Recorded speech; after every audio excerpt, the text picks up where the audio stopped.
أقوى مباريات دور المجموعات في كأس الأمم الإفريقية 2024.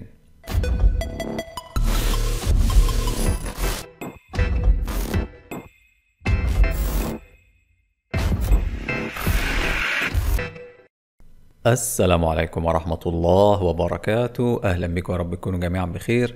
تنطلق النهاردة إن شاء الله كأس الأمم الإفريقية 2024 المؤجلة من السنة اللي فاتت، النسخة اللي بيشارك فيها 24 منتخب متقسمين على 6 مجموعات، كل مجموعة فيها 4 منتخبات هيواجهوا بعض خلال 3 جولات من دور المجموعات عشان يتأهل أول وتاني كل مجموعة، بجانب أفضل 4 منتخبات في المركز الثالث لدور 16. واللي بالتأكيد فكرة تأهل أفضل 4 منتخبات في المركز الثالث بيخلي فيه منافسة مشتعلة في كل مجموعة وحتى الجولة الثالثة والأخيرة من دور المجموعات، واللي من المنتظر نشهد مواجهات قوية في دور المجموعات وبالأخص للمنتخبات العربية.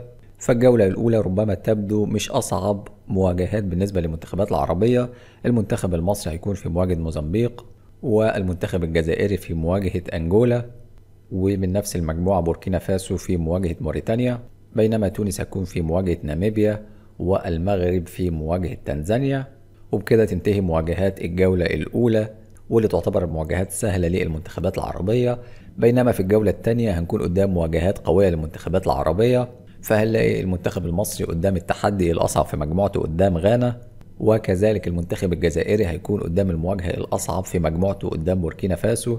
بينما من نفس المجموعة موريتانيا هتواجه أنجولا، في حين أن المنتخب التونسي هيكون في مواجهة مالي في مواجهة بالتأكيد قوية من المجموعة الخامسة.